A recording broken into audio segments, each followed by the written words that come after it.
Welcome. I'm Deborah Lustig, the Assistant Director of the Institute for the Study of Societal Issues, and I'm pleased to welcome you to today's talk.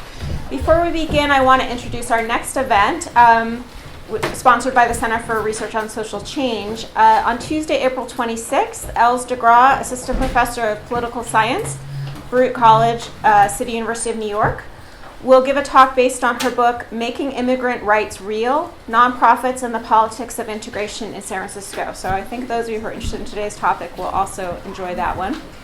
That will be from 4 to 5:30 here in this same room. And if you give us your email on the sign-in sheet, you'll get a notice with all the details about that. If you could please turn off or silence your cell phones and anything else that makes noise, we would all appreciate that. So today, Erica Kohl-Arenas will speak for around 40 to 45 minutes, and that'll be followed by question and answer. And after the talk, I think books are going to be available for sale and signing in the lobby. They're not here yet, but I hear that they are coming. So it's my pleasure to introduce today's speaker, Erica Kohl-Arenas, Assistant Professor at the Milano School of International Affairs, Management, and Urban Policy at the New School, and she's the first recipient of the New School Award in Outstanding Achievements in Diversity and Social Justice Teaching. Prior to graduate school, Professor Kohl-Arenas worked as a popular educator and community development practitioner in a variety of settings, including urban public schools, immigrant nonprofit organizations, and coal mining regions. She earned her PhD from the Social and Cultural Studies and Education program here at Berkeley, where she was also a graduate fellow here at ISSI, actually in our earlier incarnation as ISSC. I had the pleasure of working with Erica then as one of the coordinators, and it's my delight to have her back today and to see how her work has evolved from her graduate student days. Her work exemplifies the goal of the Graduate Fellows Program to promote interdisciplinary social change scholarship of the highest caliber. We're so pleased to have her. Please join me in welcoming Erica Kohl-Arenas.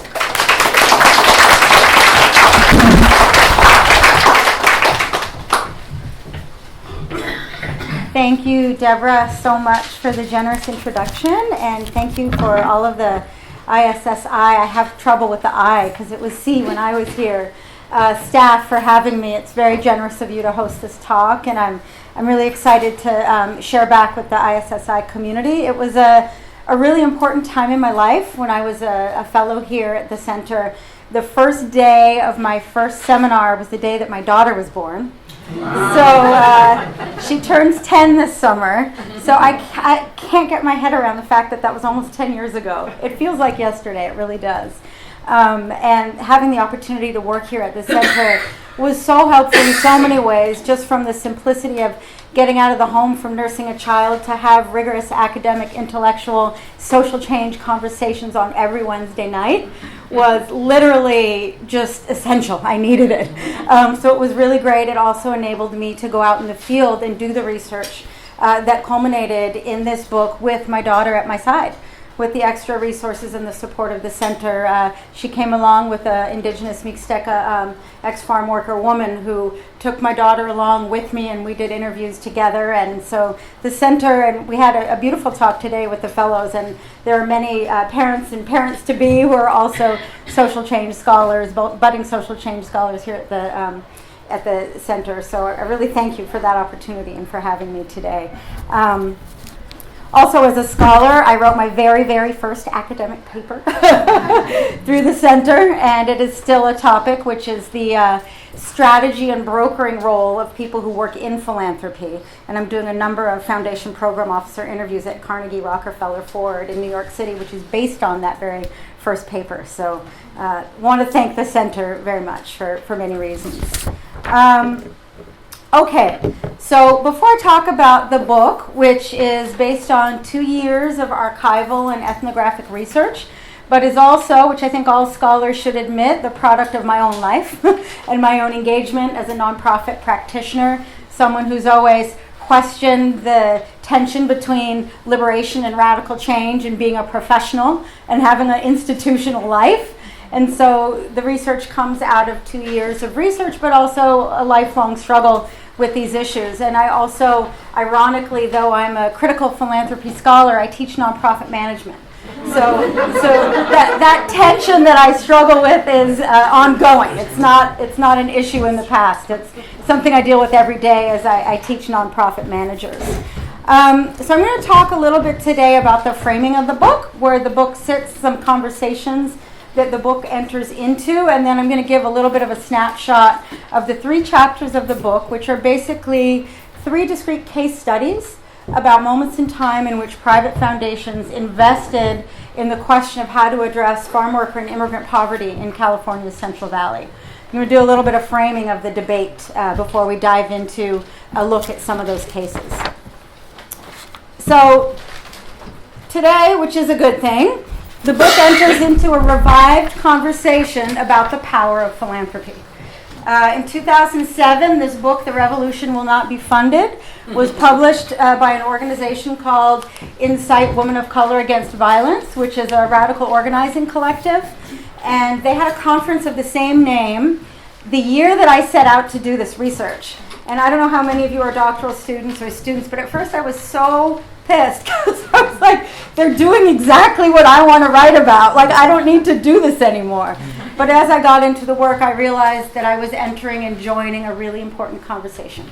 And a conversation that is happening amongst practitioners, people who work in nonprofits, from frontline staff to CEOs to foundation professionals to academics. And so this conversation in 2007 kicked off what is now really a pretty full body of scholarship and practitioner work on the question of, can privately funded organizing through the nonprofit sector really address radical ends or not? And so we're entering into a revived moment of this conversation. You even have people like Darren Walker of the Ford Foundation, who made a commitment to transform the entire Ford Foundation this year to address inequality in all of its different venues. And then in his kind of footnotes and between the lines, if you read his blogs and his statements on the foundation's website, then says, but we are, after all, creatures of capitalism. So there is only so much that we can do, right? So you have people from the top that are recognizing what used to be a sort of radical statement, right, about the paradox of addressing radical change through the surplus of private wealth. But now they're kind of hip to that critique, so they're trying to incorporate and own and recognize that critique from the top as well. So here's another example of that. Peter Buffett, who's the son of billionaire Warren Buffett, in a New York Times article 2 years ago, or 3 years ago, said, inside any important philanthropy meeting, you witness heads of state meeting with investment managers and corporate leaders. All are searching for answers with the right hand to problems that others in the room have created with the left.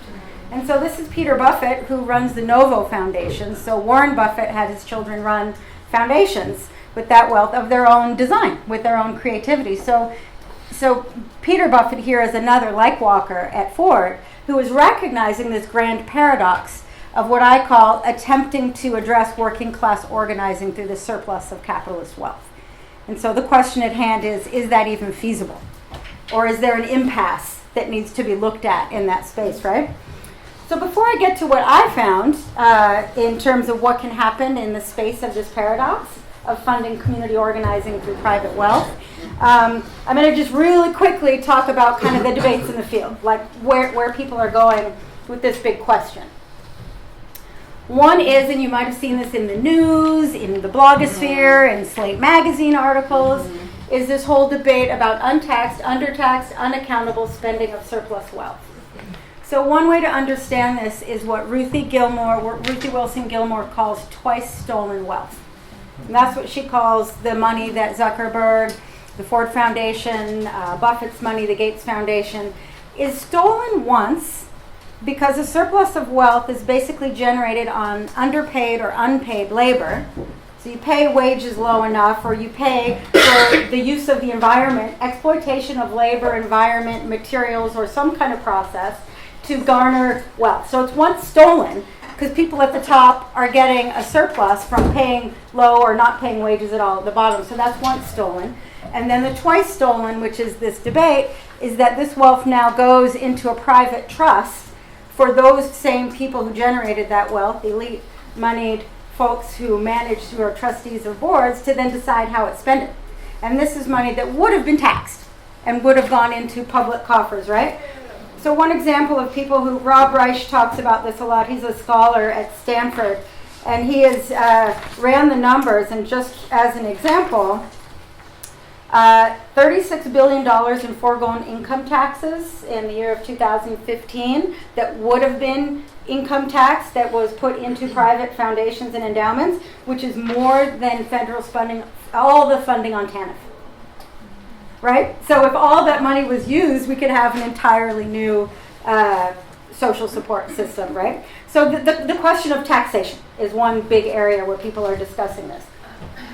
Another big way, which is a bit different actually, that people are discussing the problem of private philanthropy is in the so-called nonprofit industrial complex, which is stealing from the idea of the military industrial complex, which then becomes the conversation about the prison industrial complex, and then was translated to the nonprofit industrial complex, which is that it's not just this money isn't taxed that could have gone to public use, but we have the bars of a birdcage.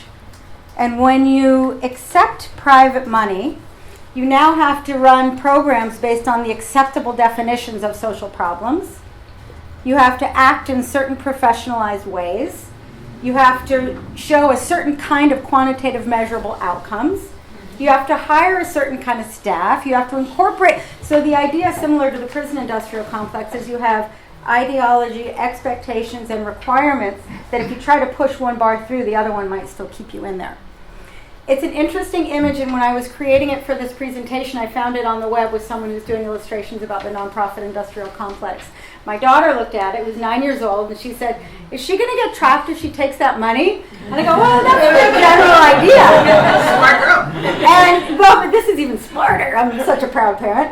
She said, "I'd just take the money and run." There you go. And actually, and you'll see with my case with Cesar Chavez, who I think humorously called the nonprofits of the movement, and I found this in meeting minutes, he called them the hustling arm of the union. That is what Chavez named the nonprofits. And I have nonprofit leaders come and speak to my nonprofit management classes, and believe it or not, a lot of CEOs that are very smart of nonprofits do take the money and run. They say, so what? They want me to do social capital work. I'm going to do community organizing and just call it social capital work. So there is a way, there is a trap door to the iron bird cage. I'm always a hopeful person. So that's another conversation people are having in the field. And then finally, a much more recent one is the notion of philanthrocapitalism, which we might innovate on Ruthie Gilmore's Twice Stolen Wealth and call it Thrice Stolen Wealth. Because now you have the surplus of capital earned on low or no paid wage labor. Then you have it put into private endowments that would have gone into public coffers, which is 2. Now the third is you have private philanthropists like Gates trying to make money on that money that was already twice stolen.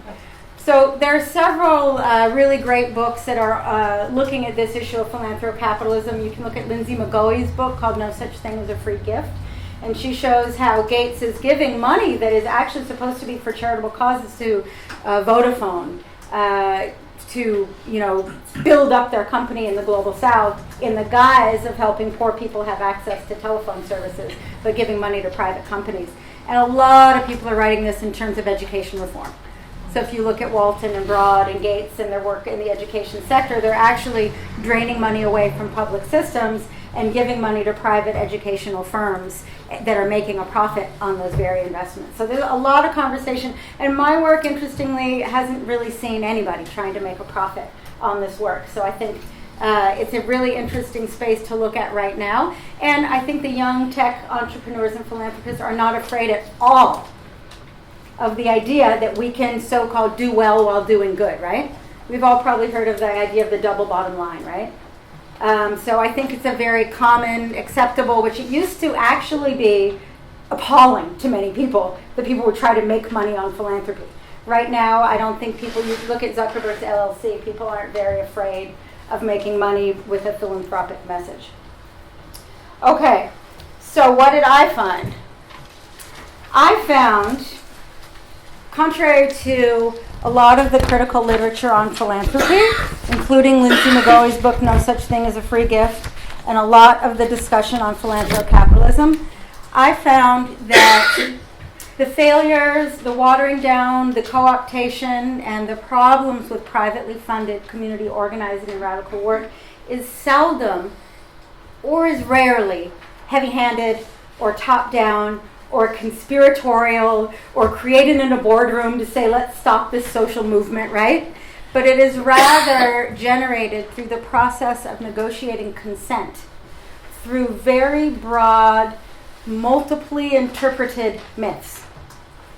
And so these ideas that in philanthropy parlance, and if any of you work for writing grants, you understand this, theories of change. Foundations design these very broad, mushy theories of change that speak to what Raymond Williams would call the structure of feeling of an era, right? So ideas that everybody can buy into. Everybody's like, who doesn't want civic participation? Who doesn't want to empower youth? Who doesn't want to address poverty, right? But they can contain a very wide range of sometimes contradictory messages. And so what I found in my work is you got a lot of good people in foundations who are saying, all right, it's 1986, a lot of anti-immigrant organizing. My foundation is not going to fund immigrant rights work. But if I call it civic engagement, I might be able to get some grants out the door. This is really a possible moment to broker some interesting work through my foundation. Because a lot of these program officers have been advocates and organizers in the past. So they know how to turn a phrase both from the bottom to the grassroots organizers and up top to the trustees they're working with. And what I found is the watering down and the process of generating consensus also risks generating consent. Because the weaker parties and the most radical messages are the ones that are almost always left out of the story, right? The ones that the foundation and the trustees are not comfortable with. If you ask a group to do civic participation, they in the end actually can't do immigrant rights organizing because they'll get in trouble if they publicly talk about it under a grant that wasn't supposed to do that, right? So, leading towards my research, one of the main sort of tropes or myths that I found operating in the Central Valley in projects to look at immigrant and farm worker organizing and to address questions of poverty in the Central Valley was this whole idea of self-help and self-determination. Cesar Chavez was a really interesting person in the farm worker movement, a really interesting movement to look at because it contained this wide array of understandings of self-help. From the most benign understanding of we need to pull up our bootstraps and help our families get a better deal in life, right? To a much more radical notion of self-determination. And so the earliest goals of the farm worker movement were actually to completely tear down, break down, and destroy a monopolistic, consolidated agriculture industry that had extreme wealth at the top and created poverty and suffering and massive abuses at the bottom, and completely transform it in the image of a collective of farm workers who control their own labor. And these are people who are proud of cultivating the earth. These are people who wanted to be owners of farms, right? So the original idea was adopted from this idea of mutual aid. And a lot of the early work of the farm worker movement was called mutualista work. And so the farm worker movement, for those of you that might not know the history, some of you probably know the history better than I do, was one of the most well-resourced, well-strategized, complex creative movements of the 1960s in that they had worker cooperatives to fix cars. They had Teatro Campesino, a theater company, to do creative work for communities to understand their lives and their relationship to the earth and the relationship to growers and to power and to migration. They had their own paper, El Malcriado, which actually means the poorly raised or the kid who's not afraid of speaking back to his mother, right? Named after the paper of the Mexican Revolution. And they had worker co-ops. They had a great diversity of movement strategies, but most importantly for this story, they had a very solid and very firm commitment that nobody else would own the movement but themselves. And you can find in the archives, I had the honor of interviewing Dolores Huerta and members of Chavez's family and people still working in the movement. They originally refused to take a dime from anybody who wasn't personally invested. And so they had a member-owned model where people paid $5 a month, which was a big deal and a lot of money for the wages that they were making at that time, to collectively own the movement. And the idea of mutual aid and collectivism is we need to own and we need to transform the complete terrain of agriculture ourselves and not be co-opted by outside interests. So I'm going to kind of move along to show, so what happened? What happened when Chavez started to negotiate these definitions of self-help versus self-determination when he came across private funders and institutionalization of the movement when those lines were being negotiated. And I'm going to give away the answer before I get to a few examples of the case. Michael Katz, who's a brilliant poverty scholar who passed away last summer, I don't know if people have ever read The Undeserving Poor, but it was the book that I read as an undergrad at Reed College that got me into this work in the first place. It's a really beautiful book about the American history of defining deserving and undeserving people. But he makes a really beautiful analysis that poverty policy often looks at people. We have behavioral issues. People have problems. They have bad habits. They're stuck in a culture of poverty. Maybe they're isolated. They need to connect to mainstream institutions. We also have poverty policy that looks at places. You know, we have bad neighborhoods, the whole broken windows theory. If we help fix neighborhoods and fix housing in a geography, we'll fix poverty. We have resources, which is more the public benefits approach to addressing poverty. We just need to help give people more resources. If you have more resources, you are not poor anymore, right? And then there is the political economy argument. We can't fix poverty and inequality unless we address capitalism. And if you look at agriculture in California's Central Valley, you have over 100 years worth of enormous landholders where 24% of the farms in the Central Valley make 94% of the wealth. And you have vast food insecurity. 40% of children live in poor homes in the Central Valley. And there's still, if you look at recent reports from California Institute for Rural Studies, unfortunately, not much better conditions than before the California farm worker movement for farm workers in the Central Valley.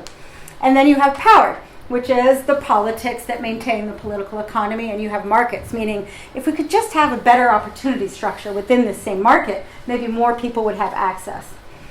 Well, what I found through all the 3 case studies that I'm going to give you a super quick glimpse into the 3, the lines were really quite simple. Of course, these blur against one another. They're not discrete.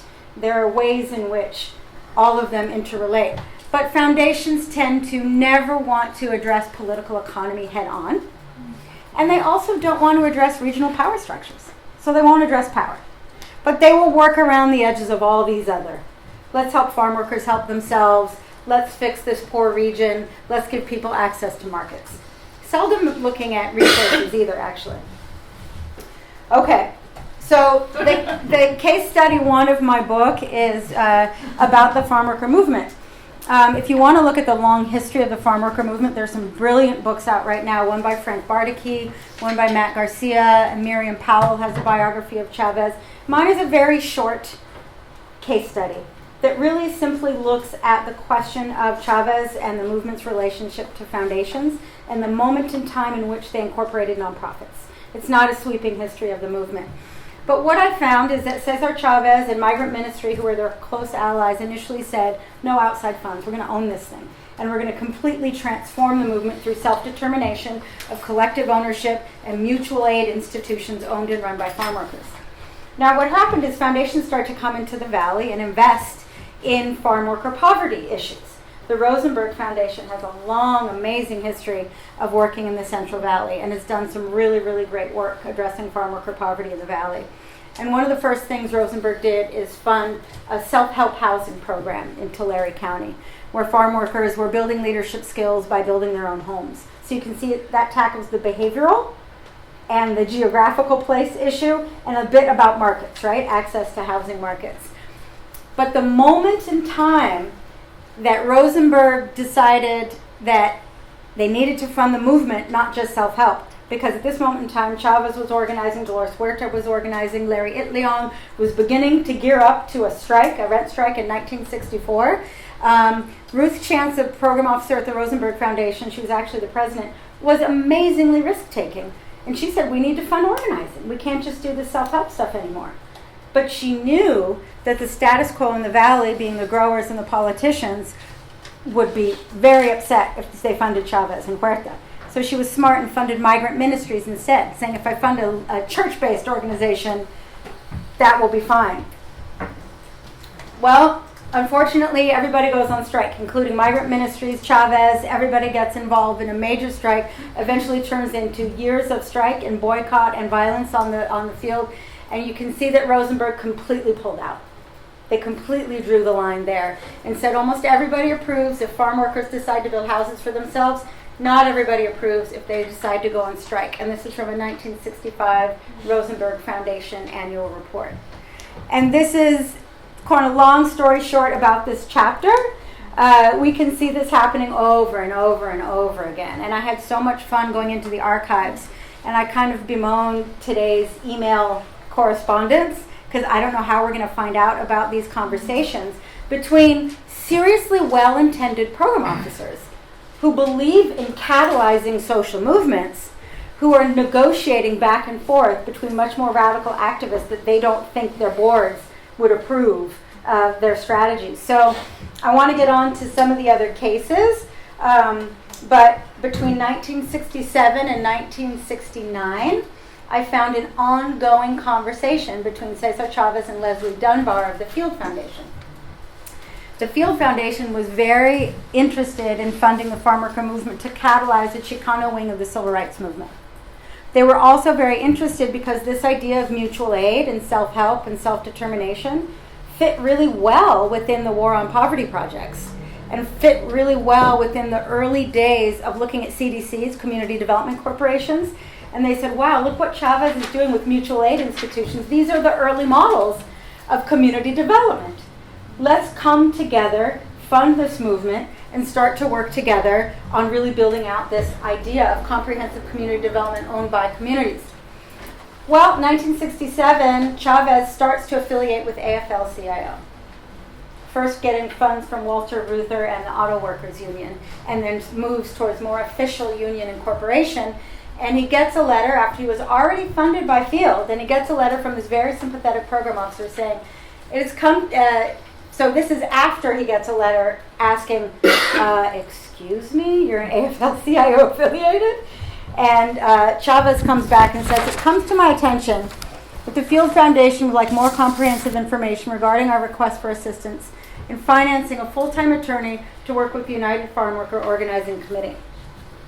Now to close out this case, I know it's at the risk of reading a very long quote, but I'm going to read you the rest of the quote, just so you can hear where Chavez was coming from.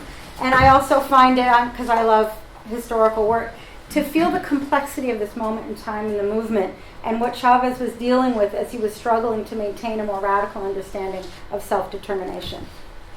And this comes right after this. Let me point out that the problems involved in organizing farm workers are unique. Excluded as we are from the basic protective legislation of the National Labor Relations Act, we've had to improvise means of organizing other than those usually used in industrial cases. Our approach has been to offer a broad program of services and aid which build a base of membership cooperation from which to launch out in the direction of strikes for union recognition. In every action we take, we face tremendous opposition. On the local level, this comes from the growers themselves in concert with the power structures they control. City council, police departments, school boards, the county officialdom. On higher levels, we run into political opposition, such as that of Mr. Reagan in California and Mr. Connolly in Texas, and unified opposition from state organizations of growers and their institutions. Most of our needs of those or workers are outside of the law, or they're discriminated against by the law. Consistently, our pickets have been arrested as a means of harassment. Our civil rights are disregarded daily. The key point I wish to make is that even though the AFL-CIO and the UAW have been of tremendous help, we cannot come close to affording the cost of the strike, much less the luxury of legal defense. We operate in an area of grayness where few laws apply, and where many of those used against us are of questionable constitutionality. I hope this helps to explain our dire need of a grant for legal assistance. Now, what I would like to point out in this, and what is a little bit of the backdrop, because these are 2 years of dialogue, is, and you can, if you work with foundations today, Dunbar said, we believe that you are now out of our program areas in which we fund. We do not fund in the economic sphere, was the answer Chavez get. He's trying to make the point about civil rights. And this was also a moment in time in which legal aid and legal support to change the law was a key strategy in the civil rights movement. And it could be used in the civil rights movement, and my argument, and you can disagree with me, is it didn't work in Chavez's case because it was against big industry. Right? They didn't want to use a legal arm against big industry. So I won't read Dunbar's entire quote, but to you it may seem artificial distinction, the union from the center. This is his first nonprofit. If it is in fact an artificial distinction, then I believe we may be in trouble. And from this moment in time on, in the case of my first case study, the Ford Foundation, the Field Foundation asked Cesar Chavez to incorporate nonprofit organizations so they could channel money to education work, to service work, to work that looked at helping farm workers help themselves, but didn't want anything to do with the so-called economic sphere of the organizing that Chavez was doing. And in the end, and I'm not making the case at all that foundations or nonprofits had anything to do with the decline of farm worker organizing. There are many books to talk about why that happened, which is a complex social history about unions, about the Teamsters, about the ALRB, and of course about Chavez and his own battles and egos, right? But what I do say and what I do find is that the nonprofits were a place where Chavez retreated. He retreated to the nonprofits when there was serious tension in the field. He was worn down from hunger strikes, very paranoid about infiltration, and had battles of his own ego and amongst all the organizers in the field, and he retreated to La Paz, to the nonprofits. So I'm going to talk a little bit more briefly about the second two cases so that we, how am I doing for time, Deborah, just so I can? 15 more minutes. Oh, that's actually perfect. Thank you. So the second case moves into a different moment in time. Civic participation for what? Talks about, again, we talk about these big, broad, so-called theories of change that incorporate a really wide array of possibilities to organize around, and they also exclude a lot of issues to organize around when operating under a privately funded foundation model. I'm not going to do the whole thing now because it would be very boring and very difficult, but one of the challenges in this book is that instead of telling a linear narrative, historical narrative, I have 3 discrete case studies that happen in very different historical moments in time. So this chapter is about a 8-year project in California's Central Valley that was funded $5 million a year for those years to address immigrant and farm worker civic participation in the valley, with one of the kind of theories of change is that people are isolated, people need to come together and build relationships and work together to address issues in the political, social scene in the valley, to have more of a say and more of a stake in the public sphere under a civic participation theory of change that was founded in 1996 and ran through the early 2000s. And so that's the case study for chapter 2. But it comes at a time, and this is the history of what I'm not going to do, post-neoliberal turn of the 1970s, right? So you have a hollowing out of the welfare state, you have shrinking public funds, you have internationally, you have NAFTA that decimated a lot of rural farms in Mexico and pushed a lot of additional migrants from Oaxaca to the Central Valley. The farm industry, in a kind of cyclical fashion, sort of took advantage, but also there's the push-pull of immigration coming in search for work, where the farm industry is the labor sector in the farm industry is sort of shaped like a triangle, where there's a great many of very low wage, very physically demanding work at the bottom and fewer jobs at the top. During this period of time, the bottom rapidly expanded. A lot more labor-intensive work in fruits and nuts and dairy and some fruits like citrus. And so in this moment in time, you have a shrinking welfare state. You have privatization of some public services. You also have sort of a free trade movement, kind of post-Reaganomics. So you have growing wealth at the top, thus a lot of new foundations, a lot of new money, and a lot of nonprofits. And in concert with that, you have the ideological aspect, which says, okay, we need to get ourselves off of the public dependency. Anyway, we need to have volunteerism. We need to have civic engagement. We need to work together and fill the gaps of a shrinking welfare state. So this initiative represents this moment in time where foundations were experimenting what is called a lot of different things, but it's commonly called comprehensive community reform initiatives. So foundations were not just funding single projects or single organizations, but they wanted to fund initiatives that brought a lot of organizations together to fill the gaps for a shrinking welfare state and a lot of the issues that people were struggling with, growing poverty and growing inequality at the bottom and growing wealth at the top. So a lot of foundations were throwing money at these, what I call collaboratives, a lot of big collaborative initiatives, and some with very good and very well intentions. So in this particular instance, in this moment in time, there was also a very anti-immigrant sentiment across the state. Just think Prop 187, right? And post-Prop 87, you had a large number of organizations beginning to organize around citizenship, around immigrant rights, around how to deal with growing disenfranchised and invisibilized immigrant populations in the Central Valley. It was an amazing, smart, strategic program officer who said, I'm going to fund all this community organizing across the valley and help build the immigrant rights movement, and I'm going to call it civic participation. And I'm going to, like the hustling arm of the union, I'm going to get this money out the door. It's not as simple as that, because he believed in the broader theory of change. He believed in the idea of civic participation, that the answer to many of the problems we face is relational. We need to build trust with one another. We need to bring stronger relationships across the power divides in the valley. So he both believed in a pluralist civic participation message and theory of change, but he also wanted to get organizing money out the door and thought that was part of civic participation. But he knew the boards, the trustees at his foundation, the president of his foundation would not fund community organizing, and they would not want their name attached to the budding immigrant rights movement either. And so, long story short, what happened with this initiative is it actually had a lot of really interesting gains and some small wins. A lot of organizing around the DREAM Act, like pre-DREAM Act organizing, a lot of catalyzing of groups coming together and doing great work, a driver's license initiative, a lot of really great work that contributed to what we saw in 2006 when immigrant mobilizations occurred across the country. Unfortunately, all of the partners that I interviewed from this project were deeply, deeply frustrated and always asked, civic participation for what? Why do we always have to come to these meetings and organize our work around civic participation?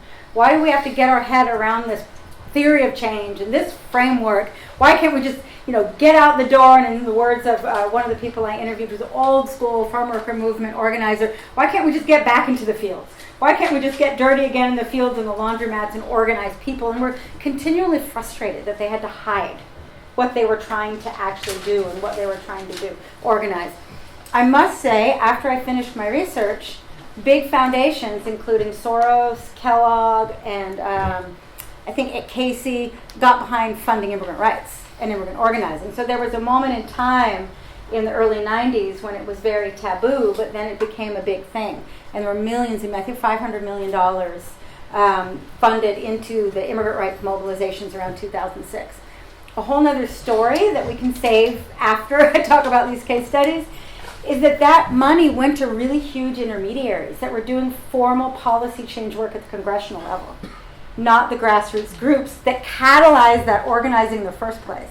And so when immigration reformed at the congressional level, the whole kind of, according to a lot of organizers, the whole bottom fell out of the movement because all the money was siphoned and consolidated for these big kind of intermediary organizers at the policy level and not for the grassroots. So foundations did want to jump on immigrant rights organizing, but at the policy level of immigration reform.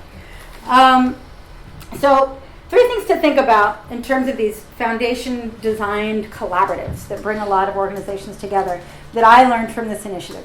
One is that confusing, muddied theories of change can get some work done out the door strategically, but are also inherently going to have limits if you can't publicly speak about what kind of organizing agenda you want to work on together. And that there's a lot of frustration in the dance of trying to please the foundation and all the reports and all the framing, etc. A second thing that I learned, in the words of one of the organizers from Fresno that I interviewed, is that you always have to work with an arranged marriage or a set-up blind date. Because the foundation is deciding from the outside who you should work with, which is counter to building grassroots social movements when you look at who are our allies, who are our natural allies, who do we share interests with, who are we in opposition with. We can't always be afraid of antagonistic politics, right? And from these initiatives, I found people were very deeply frustrated that they couldn't pick their own partners. And one of them said, we were always in an arranged marriage and we never fell in love. We ultimately never fell in love. And what happens is when the money falls away, you have a divorce. Right? So that is inevitably just sort of a structural problematic. And then finally, in the words of the program officer, after the work was defunded, and unfortunately he was made to leave the foundation, this is another trend we can talk about afterwards, when you do have these risk-taking folks there, they're eventually kindly reorganized out of the foundation. It's not really called fired. It's, again, like the Chavez experience, our funding areas have changed. We no longer need this kind of program area. So the program officer left, and I interviewed him many times, and in the interview, by the way, these final two case studies are ethnographic case studies where I guaranteed anonymity for all the people involved who deeply wanted to tell their stories but didn't want to be identified or revealed because they're still embroiled in this work. And some of them, many, although they know the contradictions, gain funding from a lot of the foundation studies, just if you're wondering why I'm not using names. But the final thing I learned from this case study that I thought was brilliant is the program officer said, well, you know what I learned in the end? Money is a blunt organizing tool. And in the end, people were really coming together for the money in multiple ways. So if you think about, just think about the nodes and networks of the geography of spending so much time coming to a quarterly meeting. And what are you going to present at that quarterly meeting? What are you going to share at that quarterly meeting? And after that quarterly meeting, you have to write it up. And then you have to work with the evaluator on the theory of change logic to do the next level to get you to that next meeting. And that the money is a blunt organizing tool because it asks you to rearrange yourself around the ability to get the next grant, which isn't the best strategy to build a social movement based on the experiences of those most impacted and getting out there and building a base and doing the door-to-door work to understanding what people are dealing with on a daily basis, right? So in his terms, money is a blunt organizing tool and has a disorganizing process as opposed to an organizing process. Okay, so I'm going to move to the final case, which represents, I would maybe say, this thrice stolen wealth, the philanthro-capitalist turn, if any of them represent this turn. This is a picture of the leaders from the Coalition of Immokalee Workers and the president of Chipotle. And I don't know if many of you know the Coalition of Immokalee Workers organizing. They're organizing farm workers in Florida very successfully today. So there's some rays of hope here. Around pressuring not the local growers, but pressuring food distributors and food retailers higher up in the food chain and convincing them to buy tomatoes only for a penny more a pound. So they're pressuring the local growers by saying, look, we've got Chipotle, they won with Chipotle, they won with Taco Bell, through a program that they call the Fair Food Program. So they're getting people up higher up, like Whole Foods is a current partner. Walmart actually became a partner to only buy tomatoes from farms that pay a penny more a pound. And this hurts the pocketbook for the farmers that don't pay that penny more a pound. And so all the tomato farmers apparently, I say apparently because we have more story about Coalition of Immokalee Workers, who are agreeing to pay a penny a pound. And the idea is that there's a win-win.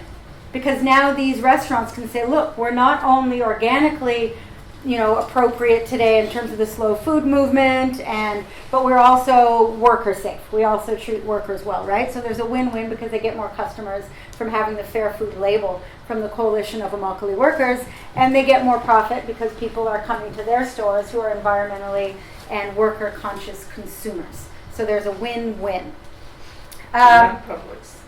Yes, and we'll save this for Q&A, but I in the conclusion, I hold up Coalition of Immokalee Workers as a ray of hope and a shining example, but I do have a lot of questions. So, for example, I know they do now take money from the Walton Foundation, which is Kmart. They take money from Kellogg and Ford in the millions, and they're holding up organizations that have very unfair labor practices that are union busting as industry models.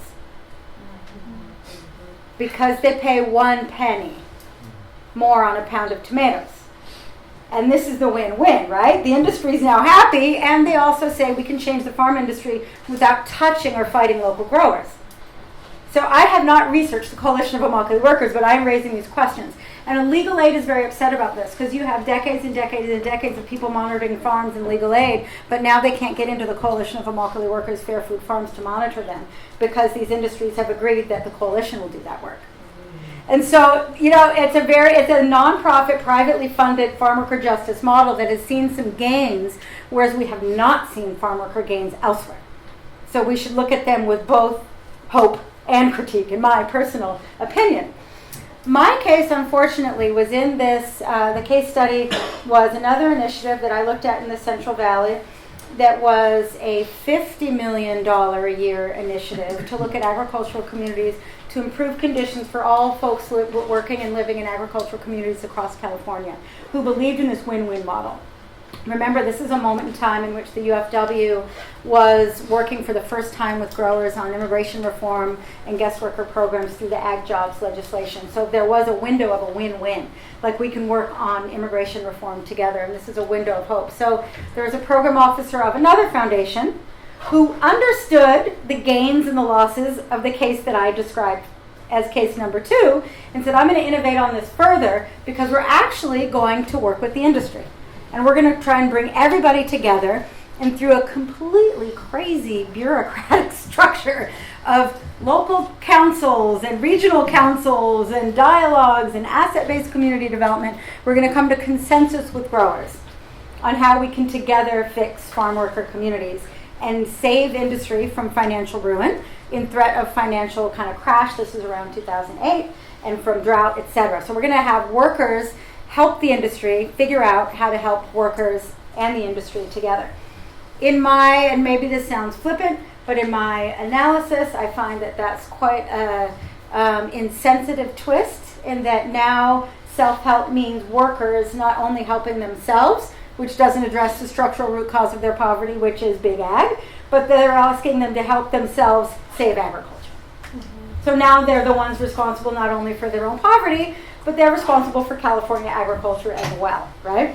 And part of this consensus-based model is we don't want antagonism. We don't want to fight with the industry. We want them at the table, right?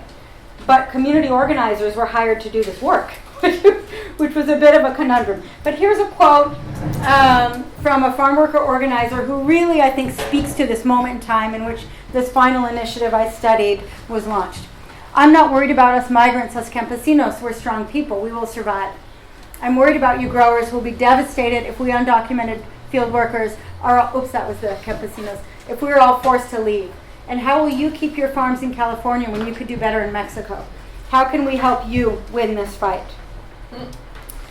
In the end, and I'm going to make a very long story short, unlike the Coalition of Immokalee Worker, which I think has a really interesting tension in their win-win claims, this project was pretty much just a bureaucratic boondoggle.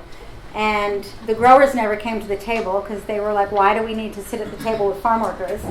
And the farm workers couldn't use a conflictual, antagonistic praxis, so they weren't demanding anything of growers either. And the staff of the initiative had to train all of the community organizing partners on how to do consensus asset-based community development and map their assets out in the community. When they were community organizers, they got upset about being patronized. The staff that were hired to run the initiative were 20-something-year-old young women who came from farm worker communities themselves, but were trained to not bring up any conflictual issues or problems. They were disallowed from identifying problems from the initiative's consensus-based approach. In the end, the board of trustees of the foundation said to the program officer, you're not showing any outcomes. This is also classic in philanthropy. We see no measurable outcomes. The program officer in the end said, I know, it was all process. Nobody wanted to come to the table. Partners were dropping like flies when their grants were done. Nobody would sit at the table after the grant was due, and said, we're going to do pesticide organizing. But what ended up happening is the pesticide partner who was part of the initiative said, you can't do pesticide organizing with a consensus-based model. Because, and in their language, which I thought was great, at one point capital is going to smack up against the wall. And there are farmers on all the local agencies that are preventing pesticide monitoring practices in all of the southern San Joaquin Valley. So if you can't call people to task about people's illness during the fall pumping of the ground during pre-harvest season, and you can't bring up these issues and these problems, about 5, including continuing sexual abuse in the field, financial abuse in the field, the persistence of monoculture crops that require these pesticides, then you're not going to get anywhere. And this was particularly interesting that it came from the pesticide organizers and not the farm worker organizing agencies, who felt, instead of upset at the foundation, they themselves felt competitive with one another and with a lack of hope about what to do to take on big agriculture in that moment in time when farm workers were afraid of increasing immigrant rates and more afraid about their own livelihood and didn't want to fight farms anyway because they were terrified of losing their jobs or being deported or separated from their American-born families, right? So it was, in a sense, what I would call an impasse, right? It was an impasse, and therefore the consensus model in some ways was logical, but also completely ineffective. What I'd like to say in closing of that case is when you have a farm industry, this is just a recent report from Philip Martin, where Tulare County actually had farm sales over $7 billion, yet 20% of the families have below poverty level income and 40% of the children are in poor households. To me, it's a pretty problematic approach to say that what is off the table in consensus is the structure of agriculture. And the myth that is perpetuated is that the farms are equally struggling and the farms are equally stressed. But last year, the farm industry in the California Central Valley had its biggest profit ever. You know, and we have the water crisis and they're drilling into aquifers, but they've actually had significant gains, right? So this question of the myth of the necessity to work together is an important one, and I would direct anyone who's interested to the California Institute for Rural Studies. And Gail Wadsworth and Don Villarejo are doing some really interesting work to show what the issues really are today, created by California Agriculture, where, and now this is not all farms. This is 24% of the farms produce 94% of the output, and it's where a majority of workers are employed, right? And these really big farms, still with labor contractors, so the farms can avoid monitoring because they always leave it in the hands of these intermediaries, right? Okay, so now we're all depressed. No. So where do we go from here? And I'm going to just kind of give what I personally think are two areas to find hope and at least to find some interesting things going on. Many of you might have your own relationship to community organizing through either what you read, what you hear about, or what you're personally engaged in yourself. But as a faculty in New York City, my second year on the faculty was Occupy Wall Street. So I had young students involved in Occupy. I was an observer interlocutor. I cannot claim to being down at Zuccotti Park all the time. And though I did go down and we had an occupation of the new school, and I participated with my students in that occupation and really enjoyed a revived sense of hope and social change in places that bell hooks would call the radical spaces of the margins. And so what I find really hopeful right now is I believe that there's a revival of an alternate politics today. And there's a revival of a collectivist politics that's actually less concerned with building big, huge, so-called scalable institutions, which is part of the problem. It's like this hegemony of the scaling up. It's like I could do a whole lecture on that itself.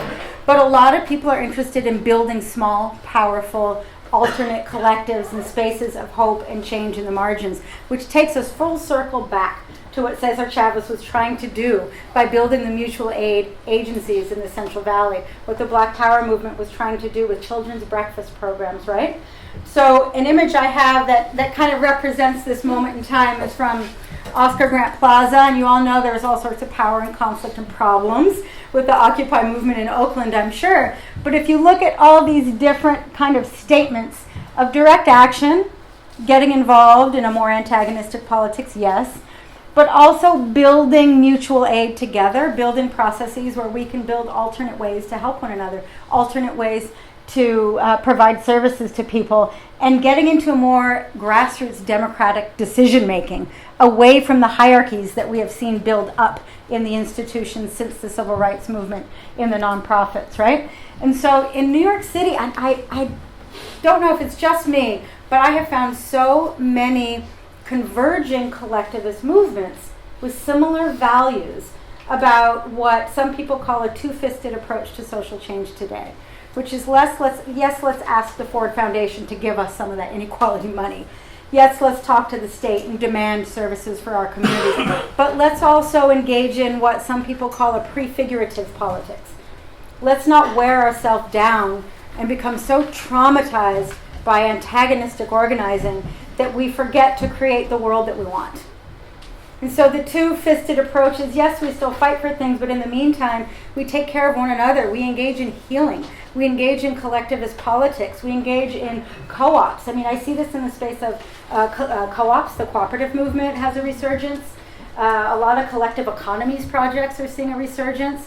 Another example, the Audre Lorde Project is talking about working with people who find themselves in situations of police brutality, particularly homeless transgender youth, and helping them go through life where they never have to intersect with the police, but yet they feel safe.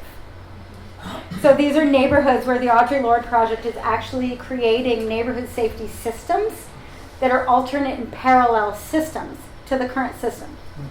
So what I'm seeing that I really do, and I bring all these people into my classroom, and my students are in alignment with this alternate politics of what I call prefigurative politics, using that word from Grace Lee Boggs in Detroit. Her beautiful book, The Next American Revolution, is a really nice statement about the need to not just look at antagonistic politics, which are often ineffectual today, but to completely create cultural renewal through making the world we want to see in our own communities and in our own way. So I see a revival of the self-determination seeds in the self-help myth, which to me is very, very hopeful.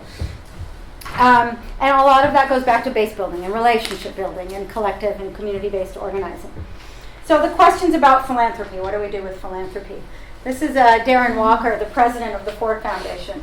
And he claims that through addressing all of the Ford Foundation's endowment towards inequality, he's creating a new gospel of wealth that will tackle, instead of just ameliorating people's problems and suffering, which will tackle the root causes, the structural causes in the systems of inequality.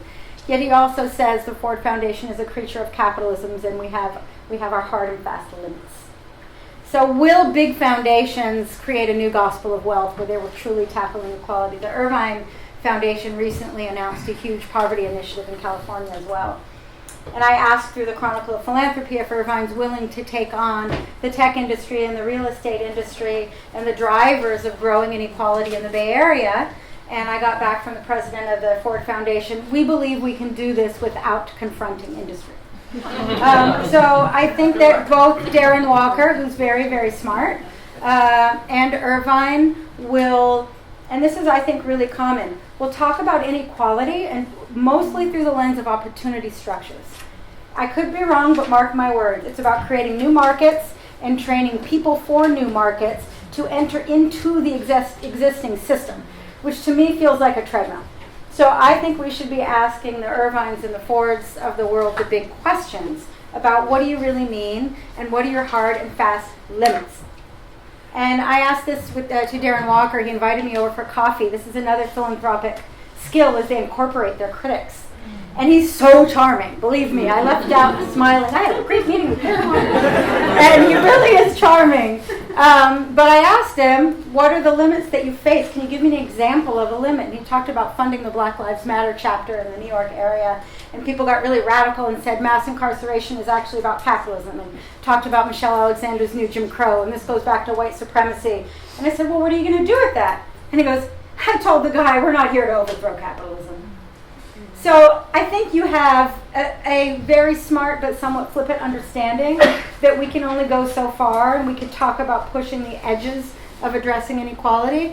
But as Darren Walker told me very frankly, and I can't write about it because it wasn't an interview, but hey, it was my coffee, I could talk about it, right? He said, look, what I'm doing is risky to most other presidents in the field. My board of directors are basically endowment managers. They might have interesting work they do in their own organizations, but their interest is in the health of this endowment. And so I think in big philanthropy, watch the narrative, but I don't know, I think the question is sort of foreclosed. I think the twice stolen wealth question answers itself. But I I think there's some really interesting spaces in philanthropy to look at and to keep an eye out for. And one of them, Kristen probably knows about some of them, if not more of them than me. But there are wealthy people who don't have incorporated foundations, at least yet, who are organizing wealth in different ways. And they're very interested in using and mobilizing and organizing that wealth and giving it to social movements and strategically working with social movements to show strategic outcomes through that money sometimes, but sometimes simply as a free gift. As I believe in this movement, I want to support it. One of them is Solidaire, another one is Solidago, and they're most commonly not people who own major corporations themselves, but they're inheritors of wealth who have a deep commitment to their generation, a lot around climate change, a lot around the Black Lives Matter movement. So there's some really interesting, I wouldn't call it the institution of philanthropy, but there's some really interesting organizing of wealth going on right now that I think is a new era of philanthropy to keep an eye out on that's very interesting. There are also some other foundations. There's one in Great Britain, and the name is escaping me, that has decided to put their past grantees as the stakeholders on the board to make decisions about strategy and funding and to design the funding dockets. So putting grantees as stakeholders on the boards is another model. I don't think the big guys are going to do that. I think smaller foundations like community trusts are doing some of that work. And then again, you have some of your classic foundations like Mott and Rosenberg who are stepping into the space of funding social movement leaders through fellowship programs.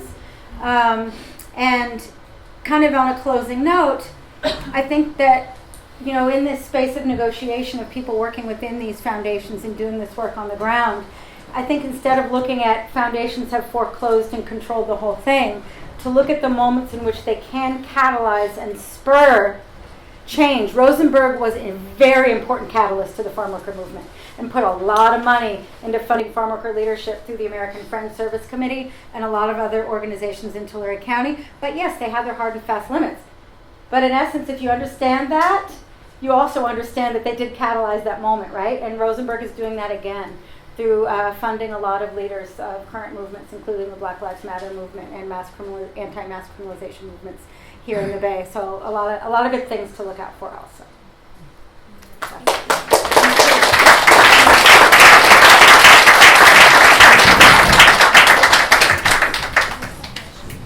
We have a little time for questions, and I'm guessing there are probably a lot of questions. So I think what would be best is I'll just take a few and then let Erica respond to those, and then if we have time, take a few more. Yes. I'm curious to know what are your next projects? Okay, do you want to answer that yet? Yes. Any thoughts about the Equitable Food Initiative here in California? Did you hear that? Yeah. Equitable food initiative. Yeah. In connection with new forms of philanthropy which seem to offer some sort of new hope, there are scores and scores of billionaires in this country. Is there no single radical who said, I can get 50 million, 100 million to a really strong organization without strings because you don't care about the peer pressure that otherwise would lands on your head? I mean, are there any success stories?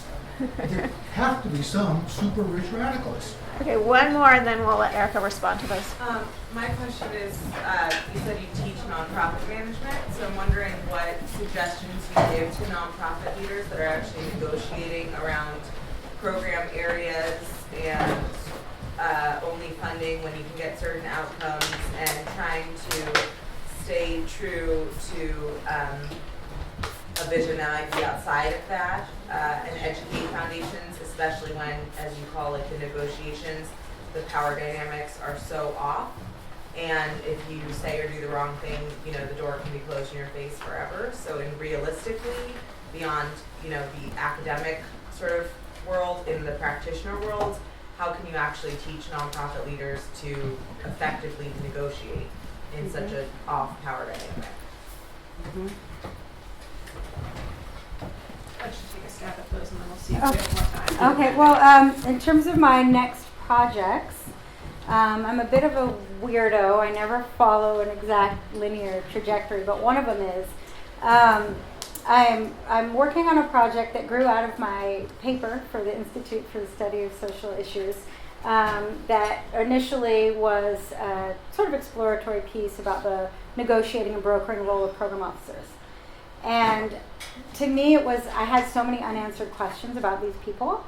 And when you're new faculty at a new university and have a book to produce and everything, it's hard to take on a huge multi-sided ethnography, etc. So I thought, I'm just going to keep doing these program officer interviews. And I've gotten a good number done now, and they end up feeling like therapy sessions because I guarantee anonymity, and program officers who've been doing this work for a while are very politically savvy people. And they understand what they're trying to do and strategize and get out the door. They understand the compromises and the limits. Some of them are very grieved and guilty and worn down and ready to quit. But some of them are very hopeful, and they're brokers and they're strategists and they're political people who want to get money out to good work in the field, and there's a lot in between. One thing that really emerged from that space that's very interesting to me is the program officers of color were the most conflicted, and questions of white culture and white norms and white supremacy within foundations, even diversifying foundations, was really quite prominent. And so you look at these theories of change and how you have to change what you're talking about. We also have to change how you act, and you have to change how you dress, and you have to change how you make an argument. It always has to be the economist quantified argument. It can't be your understanding and history of a community, right? And so a lot of program officers of color, particularly women of color, talked a lot about how it wears you down and beats you down over the years. And in the end, the question is, what ultimately are you doing when you have to play this theatrical role every single day in order to get work done, right? So I'm working on a project. I'm meeting, for example, a program officer. This person, before interview, I just have conversations with people, but from the Pinkerton Foundation, who are doing really good work. But I'm also interviewing people from the big kind of Ford, Carnegie, Rockefeller in New York. And I don't know where it will go, but it's an interesting project. And one of my interests in doing it is like a lot of people in these foundations, I don't know if this is the case, but it seems like they're a dying breed, that program officers who came from nonprofit work and came from organizing. Because Gates and Broad and a lot of others hire MBAs and, being consultants. So we have an era of people who came out of the civil rights movement and the social movements who will be leaving foundations. And I want to maybe have some kind of memoir, oral history, or story about their contributions to the work. Second project is I'm helping my father, Herb Kohl, write his memoir, his life story. And I'm going to be his social historian. So I'm kind of going to look at the social movements and the 80s and that's an aside project. Is working with my dad on that memoir. Yeah. So I have other questions. The nonprofit management question is an important one. Where's the question? Yeah. So, I mean, there are different ways to answer that question. And, for a lot of my students who work in nonprofits, this question of culture, I don't know a better word for it, but the organizations that move so far away from their mission and their goals and their heart become terrible places to work. And my students can smell it out in a second. And so part of my obligation, I feel, is to help them find good people and wonderful people and learn from those wonderful people about what makes the magic of that organization that is still happy and connected to a mission and doing good work with communities. And there could be 10 or 15 ways to answer that question. One of them is a really great woman who works in the South Bronx, Marian Hedda, in the Hunts Point Alliance for Children, says instead of scaling up, she's trying to create the most beautiful bonsai that she can. And so she treats her staff really, really well. She sticks to her mission. She does take money from foundations, but only for projects that are totally central to the children and families she's working with. So that's one answer. Another answer is I'm sitting down. The mix of government and philanthropy funding is a big question for a lot of nonprofits in New York City, because we have de Blasio as mayor now, who's being very generous, with a lot of nonprofits who haven't seen this kind of growth until de Blasio's administration. So a lot of the question is, what kind of changes are we willing to make to scale up and serve the city? And which ones would make our staff so unhappy because they have to work on a government contract with certain mandates and a little bit of less creativity in the organization? So I'm actually, through my book, which has totally surprised me, have had more practitioners interested in me coming to speak to staff and just have this dialogue. than I have academic interest. I mean, I've had both, but I think people want to go there and talk about it and say, for our organization, what's the right mix? And what do we want to say yes to that could be strategically negotiated, and what do we need to stay away from, right? I don't know about the equitable food initiative. Who asked that question? It's kind of Mexico, California, Canada, West Coast equivalent to the Coalition of Monthly Workers. It's a bit newer. It's less famous, but it's that industry and farm workers working together. And and our the Berkeley Food Institute here at UC Berkeley has funded a seed grant project, kind of looking at it and exploring it. So excellent. And this is the one that there's a coalition of Immokalee worker trained leader who worked on the big farm issues in Mexico, correct? That came out in the New LA Times. I'm not the maybe so. I wish I actually knew about it. I'm not the researcher on the book, but I work for the Food Institute. I think so, because that was when they had the story about the strikes. That's right. Right. That they were the training cadre. That's right.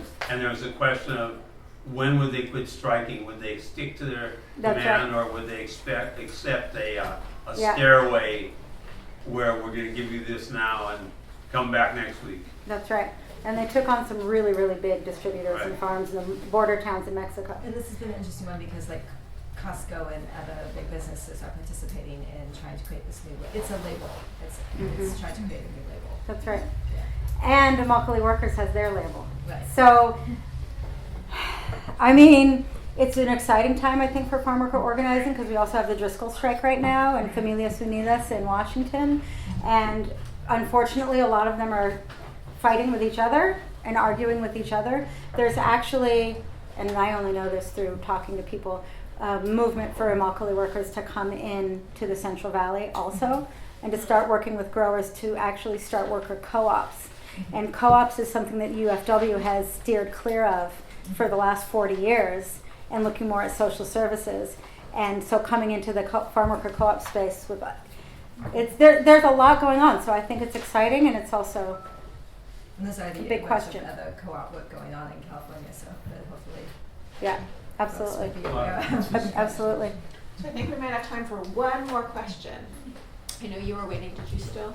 Yeah, I still have a question. So I'm kind of interested in, what is your theory of poverty alleviation, having come this far, and and how would you go about measuring effective philanthropy in relation to that? Because I'm very interested in it.